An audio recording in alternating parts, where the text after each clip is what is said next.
Assalamualaikum warahmatullahi wabarakatuh. Jumpa lagi dengan saya Rolf Fadilan.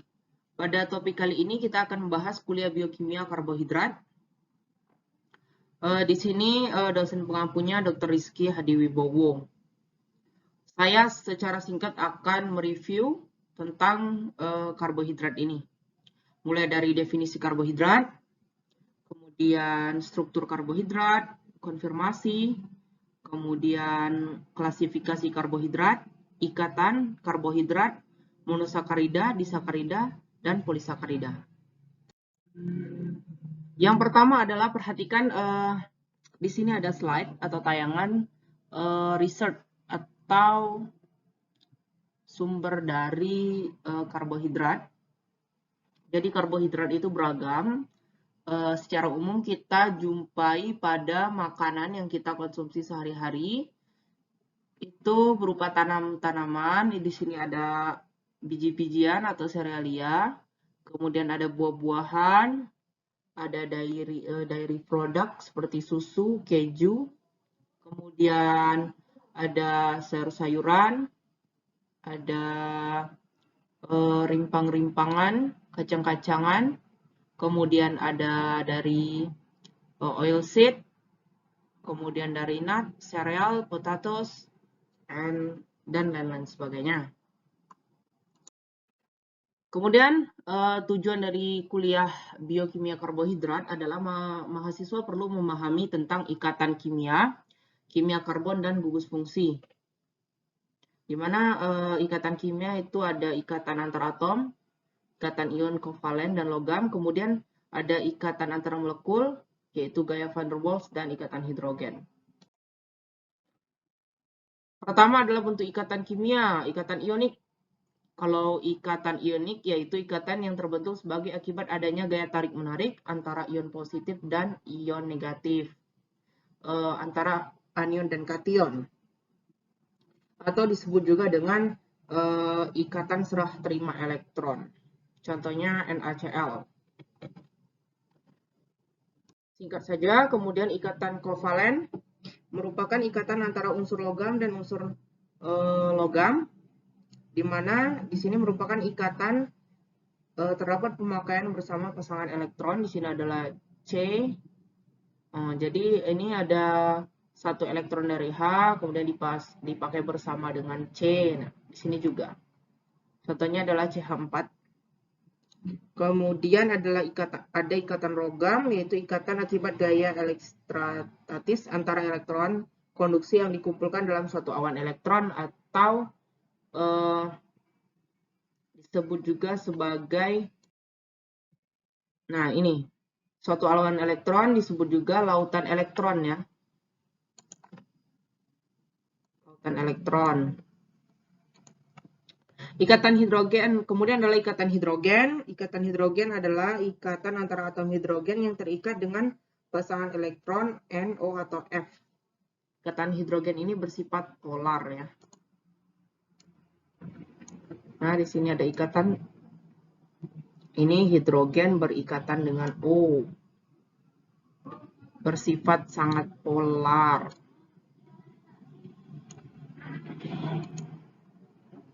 Kemudian ada gaya van der Waals atau ikatan van der Waals. Merupakan gaya tarik-menarik antara atom atau molekul, di mana gaya ini relatif jauh lebih lemah dibandingkan gaya yang timbul karena ikatan valensi, dan besarnya gaya ini adalah hanya 10⁻⁷ kali jarak antar atom atau molekul-molekul. Jadi, ikatan van der Waals ini merupakan tarik-menarik yang sangat lemah. Di sini ada gugus fungsi.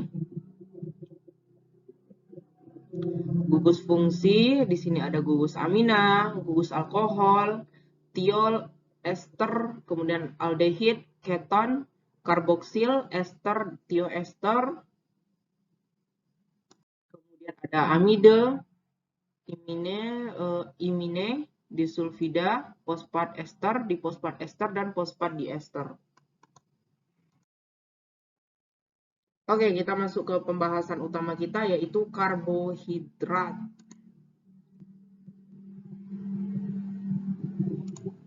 Ini karbohidrat. Mendengar kata karbohidrat, mungkin bayangan pertama yang kita tangkap yaitu sebagai polimer organik. Contohnya bisa bersumber dari jagung, ada roti, kacang-kacangan, sereal, kemudian ada umbi-umbian, kemudian ada di sini ada mie dan lain sebagainya. Yang pertama, karbohidrat itu terutama diperoleh dari berbagai tumbuhan yang merupakan hasil proses fotosintesis. Oke, karbohidrat ini merupakan hasil dari fotosintesis, di mana hasil fotosintesis itu adalah gula G3P yang kemudian diolah lanjut menjadi berbagai macam karbohidrat.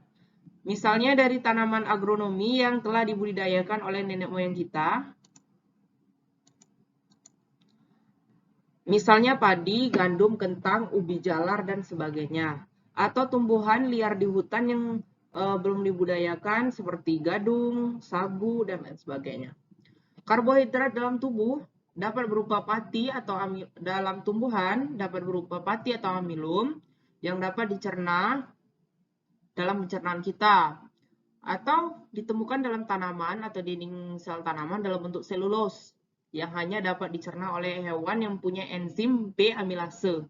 Contohnya adalah hewan rumanesia seperti sapi, kambing, dan rayap. Kemudian karbohidrat pada hewan itu dijumpai terutama dalam bentuk glukosa atau gula darah dan glikogen, gula otot atau gula hati sebagai sumber cadangan energi. Karbohidrat ini berperan sebagai cadangan energi, bahan bakar juga bagi organisme, kemudian metabolic intermediate. Selain itu, gula ini juga ditemukan dalam materi genetik kita, yaitu RNA dan DNA, dalam bentuk gula ribosa dan gula deoksiribosa. Ini kalau deoksiribosa ini gula heksosa yang menyusun DNA, kalau ribosa gula heksosa yang menyusun RNA. Kemudian adalah polisakarida sebagai komponen struktur dari dinding sel dari bakteri dan tumbuhan. Selulosa merupakan komponen dari dinding sel yang merupakan molekul organik yang paling melimpah di biosfer. Kemudian karbohidrat terkait dengan banyak protein dan lipid yang berperan penting sebagai perantara interaksi antara sel-sel, juga interaksi antara sel dengan lingkungan sel yang lain ya. Jadi karbohidrat ini dapat dijumpai dalam bentuk atau berikatan dengan protein maupun lipid. Selanjutnya adalah bentuk amilum. Nah, amilum ini berasal dari umbi kentang yang apabila kita lihat dengan pengamatan mikroskopis, nah, setiap karbohidrat dari umbi tanaman secara anatomi ini mempunyai struktur yang khas. Contohnya amilum umbi kentang itu membentuk suatu struktur elips yang konsentris. Ini disebut dengan hilus. Ini ya, ini di dalam sel umbi kentang. Nah, di sini terdapat hilus berupa konsentris dari pati atau amilum. Kemudian ada umbi gadung. Ini biasanya umbi gadung ini sebagai pengganti karbohidrat saat musim menceklik. Umbi gadung perlu diolah untuk menghilangkan kandungan racun atau sianida. Jadi jika pengolahan dari umbi gadung ini tidak tepat, maka bisa menyebabkan keracunan. Kita ke definisi karbohidrat. Kalau definisi lama, karbohidrat itu merupakan senyawa yang mengandung C, H, dan O yang tersusun sebagai hidrat dari karbon. Dirumuskan dengan CH2ON, di mana N itu lebih besar dari 3. Namun definisi ini tidak bisa digunakan. Karena kenapa? Karena karbohidrat ini luas, meliputi senyawa turunan, dan rumus CH2ON ini tidak lagi dapat digunakan untuk turunan-turunan dari karbohidrat. Sedangkan sekarang karbohidrat itu didefinisikan sebagai senyawa polihidroksil aldehid atau polihidroksil keton atau senyawa turunan dari keduanya.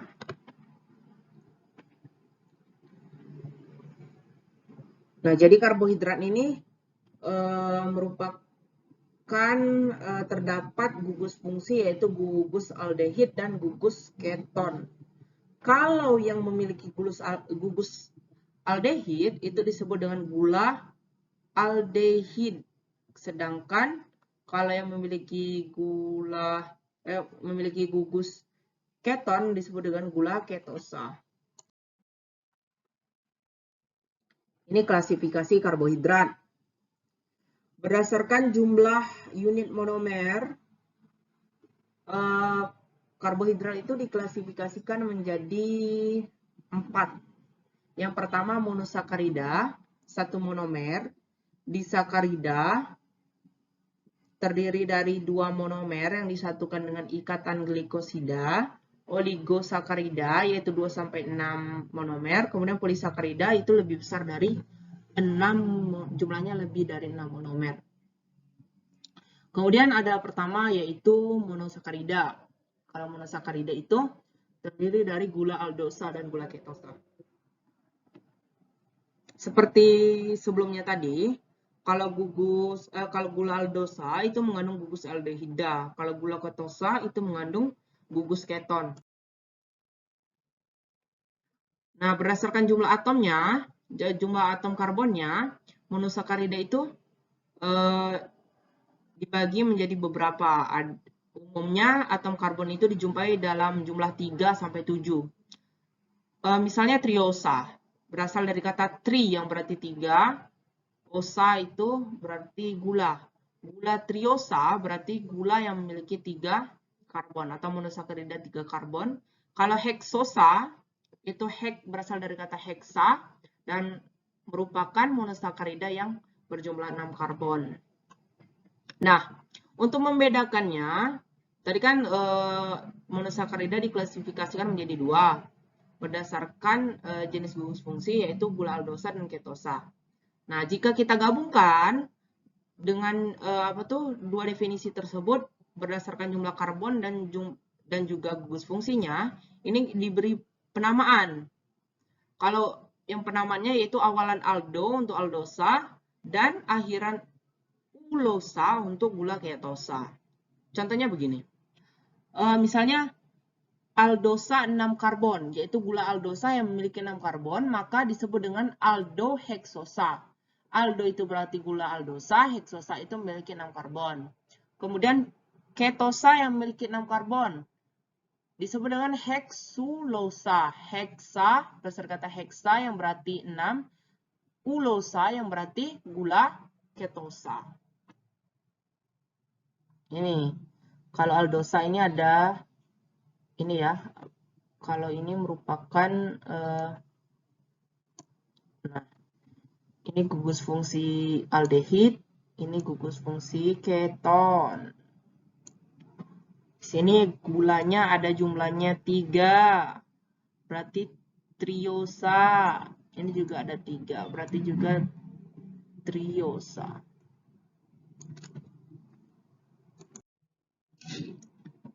Kemudian struktur.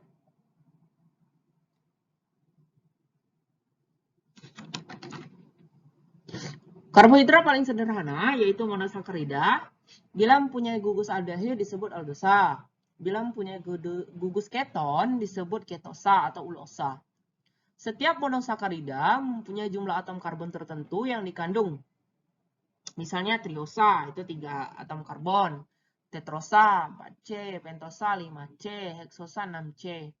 Dalam makanan kita umumnya heksosa itu dalam bentuk glukosa dan fruktosa. Ini ya rumusnya. Ini struktur umumnya.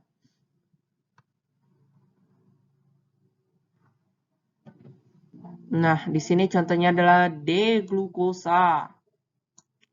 D-glukosa ini memiliki atom karbon berapa nih? 1, C1, C2, C3, C4. Ada 4 atom karbon. 2, 3, 4. Ini ada 5 berarti 4. 1, 2, 3, 4. Nah, di sini ada D glukosa, L glukosa. Ini isomer ya. Nah, ini isomer. Apabila kita dicerminkan, ini membentuk, ini struktur glukosanya. Ini dicerminkan, isomer dari D glukosa ini adalah L glukosa. Oke, kita lanjut. Di sini ada diastereomer. Ini ada L manosa. Nah, contohnya D galaktosa. D galaktosa ini strukturnya. Coba kita hitung atom karbonnya berapa. 1, 2, 3, 4. Kemudian ini ada isomernya dalam bentuk L manosa. Sama, ini isomer. Karena ini dia stereomer, berarti stereoisomer yang bukan merupakan bayangan cermin satu dengan yang lain dan memiliki nama yang berbeda. Jadi ini bukan merupakan bayangan cermin. Kalau ini tadi kan ada bayangan cermin, ini dicerminkan. Nah, sedangkan ini bukan, sehingga memiliki nama yang berbeda.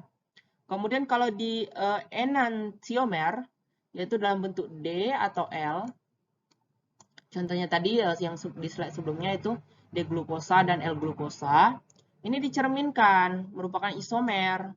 Nah, contohnya di sini D fruktosa dan L fruktosa. Kalau fruktosa ini terdapat gugus keton. Nah, ini merupakan gula ketosa berarti.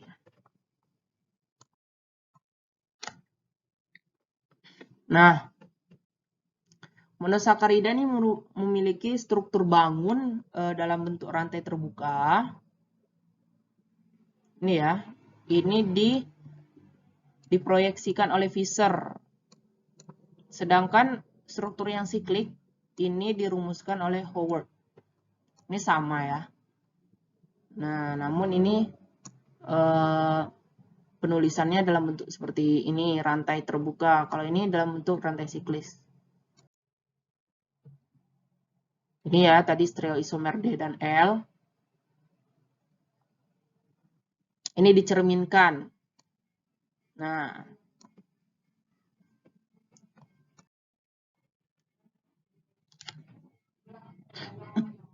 kemudian ada cincin piranosa dan furanosa. Kalau aldosa dan ketosa dengan 5 dan 6 atom karbon yang bereaksi secara spontan dengan gugus alkohol yang ada pada molekul yang sama untuk membentuk hemiasetal dan hemiketal intramolekuler. Nah, hemiketal intramolekuler ini menghasilkan suatu struktur cincin dengan 5 furanosa atau 6 karbon piranosa. Ini pirano. Nah, ini ya. Kita perhatikan cincinnya yang berbeda. Kalau furan ini ada 1, 2, 3, 4, 5. Kalau ini ada 1, 2, 3, 4, 5, 6. Juga dalam bentuk siklik. Oke, kita lanjutkan saja. Nah, ada konfigurasi alfa dan beta. Yang terpenting pada konfigurasi ini adalah kalau konfigurasi alfa itu letak OH pada C1 pada atom karbon nomor 1 itu di bawah bidang segi 6. Contohnya kita proyeksikan seperti ini. Nah, ini contoh untuk konfigurasi alfa. Nah, jadi ikatan ini, nah ini kan OH. Seharusnya OH kan, sehingga ini O, ini H. Hanya tadi berikatan ke sini. Nah, di atom karbon nomor 1. Nah, letaknya di bawah. Sedangkan yang ini OH-nya yang di atas. Awalnya kan di sini kan OH. OH. Namun dia berikatan kan, membentuk disakarida. Nah, kalau ini OH yang di atas. Nah, ini B. Nah, ini kalau konfigurasi B, bila letak OH pada C1 di atas bidang segi 6. Nah, monosakarida itu apabila kita klasifikasikan berdasarkan jumlah atom karbon, itu kalau jumlah atom karbonnya 3 disebutkan triosa. Contohnya gliseraldehid, dihidroksiaseton. Kalau tetrosa, ini jarang ya. Contohnya eritrosa, gula yang ditemukan dalam eritrosit kita. Kemudian ada pentosa, berarti 5. Contohnya ribosa, ribulosa, silulosa. Ini ditemukan dalam RNA. Kemudian kalau ribulosa ini saya lupa. Kemudian kalau heksosa ini 6, contohnya glukosa, kemudian galaktosa, manosa, dan fruktosa. Gula 6. Heptosa jumlahnya 7, atom karbonnya 7, contohnya pseudoheptulusa. Kemudian kalau jumlah atom karbonnya 9, nanosa, yaitu contohnya asam neuraminat, asam sialat. Nah, ada yang namanya ikatan glikosida, ikatan antara monomer-monomer dari karbohidrat. Ada disebut dengan O-glikosida dan N-glikosida. Apa itu O-glikosida? Nah, ini contohnya ya. O-glikosida. N-glikosida ini contohnya. Nah, atom karbonnya itu berikatan di N. Kalau tadi di O ya.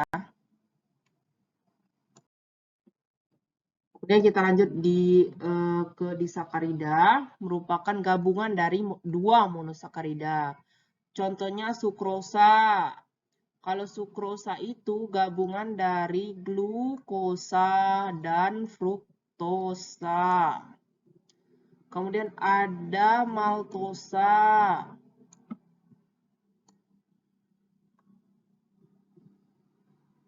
Kalau maltosa itu gabung dari glukosa dengan glukosa. Kalau laktosa, galaktosa, dan glukosa. Kalau selobiosa itu glukosa dengan glukosa juga.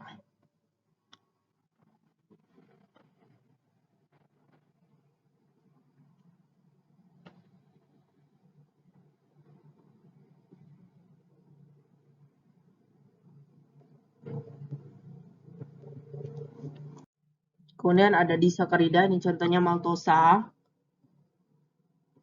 Kemudian ada sukrosa, ini gula buah, laktos gula susu, maltos gula tebu. Kemudian ada polisakarida. Polisakarida dalam bahan makanan berfungsi sebagai penguat tekstur. Contohnya selulosa, hemiselulosa, pati, dan lignin. Juga sebagai sumber energi. Contohnya pati, dektrin, glikogen, dan fruktan. Polisakarida sebagai penguat tekstur ini tidak dapat dicerna tubuh, tetapi merupakan serat-serat atau dietary fiber yang dapat menstimulasi enzim-enzim pencernaan. Jadi, di dalam pencernaan kita, selulosa dari tanaman yang kita makan itu tidak dapat dicerna karena tidak ada enzim dalam pencernaan kita yang dapat memecah selulosa.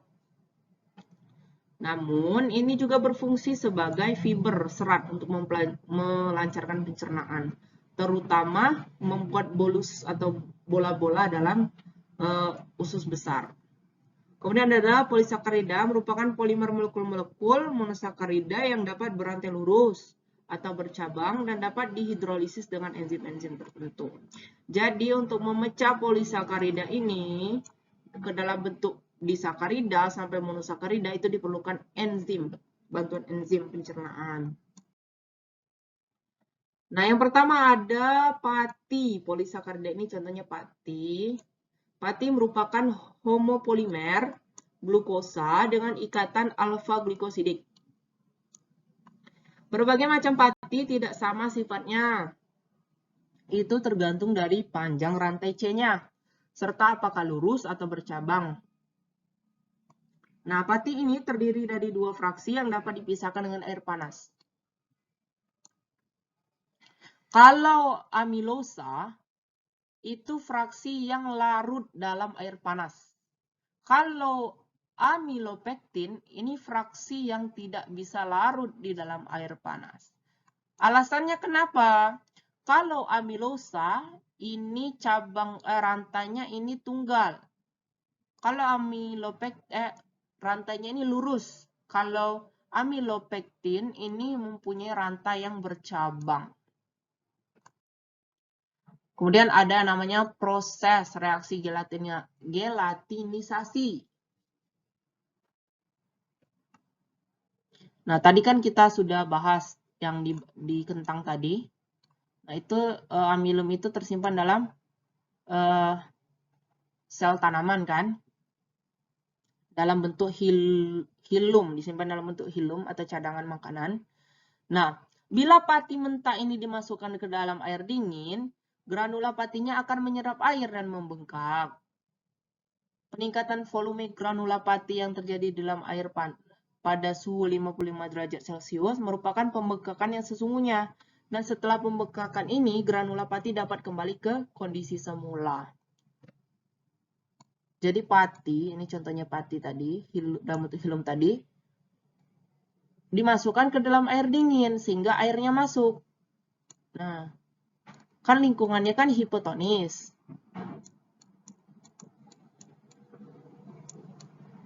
Sehingga airnya masuk dan ini tadi membengkak. Ukurannya membengkak. Nah, membesar.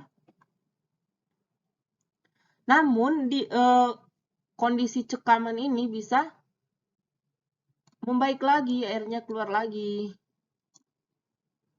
Nah, namun apabila air tadi tidak bisa keluar dalam kondisi yang ekstrim atau membengkak terus-menerus, nah sehingga hilum tadi tidak bisa kembali ke kondisi semula.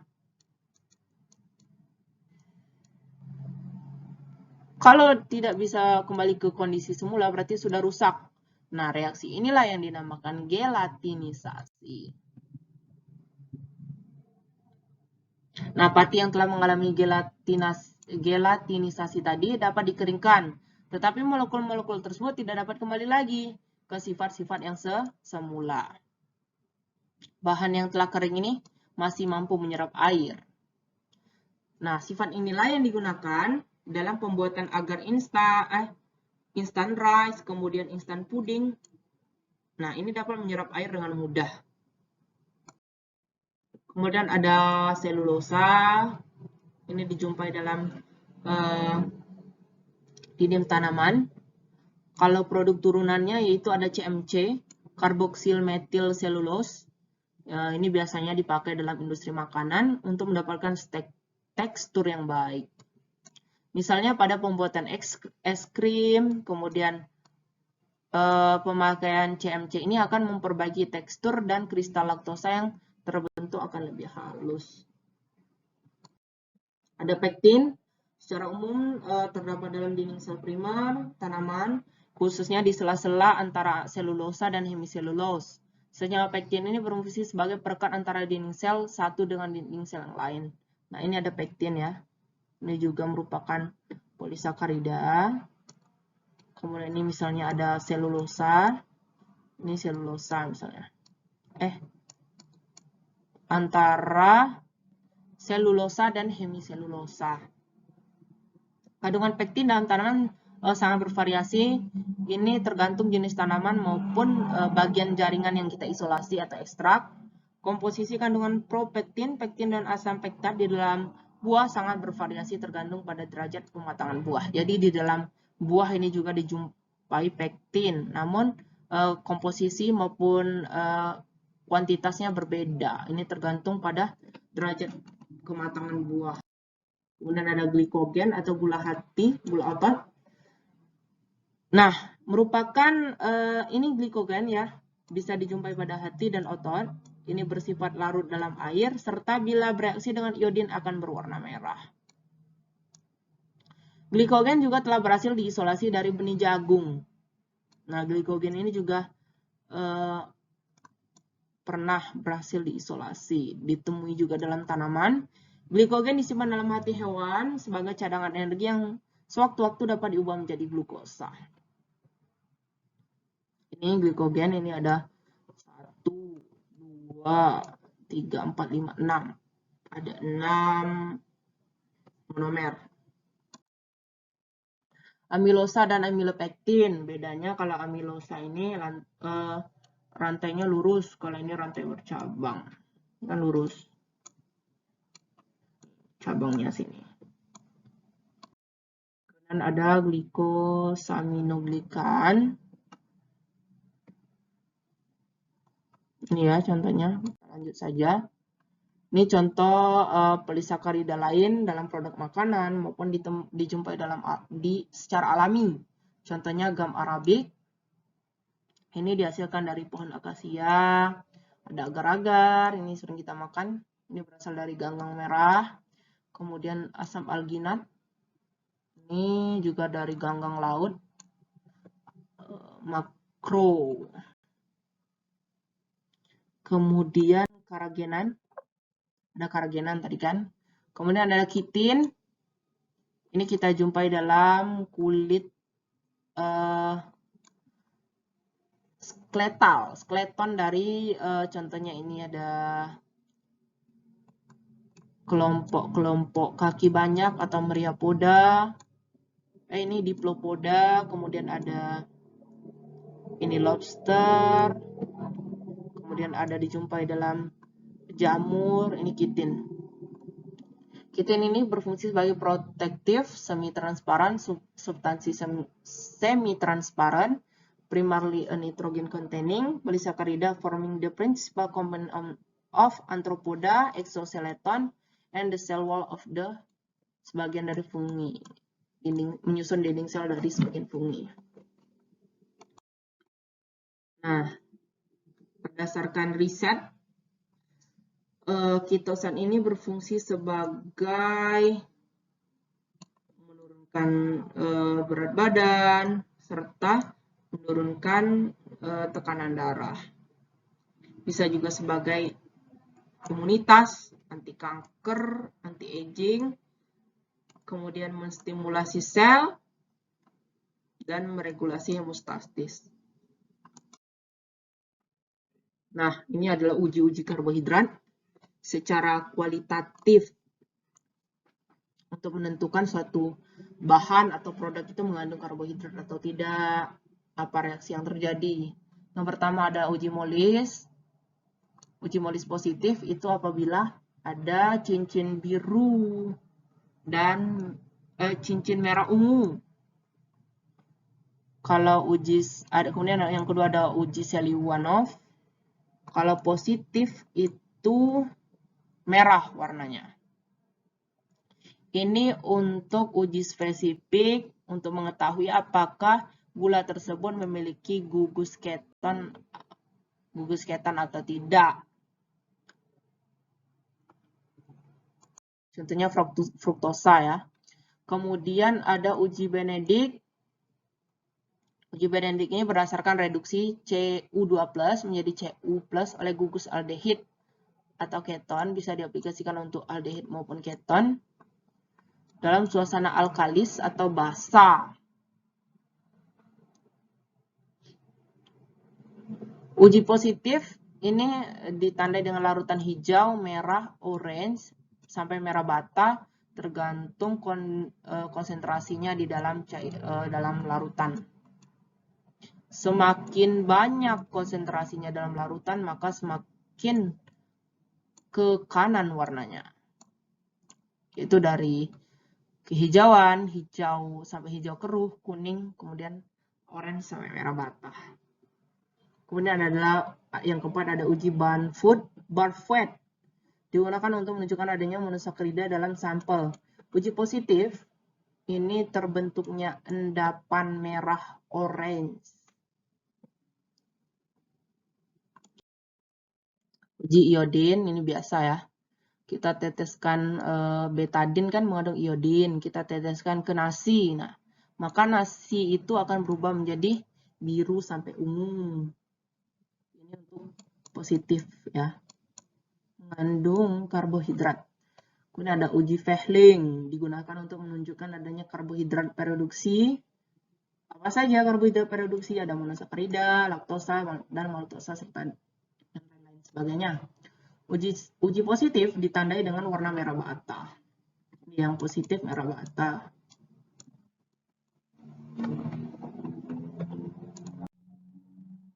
Nah, itulah tadi pembahasan kita tentang karbohidrat.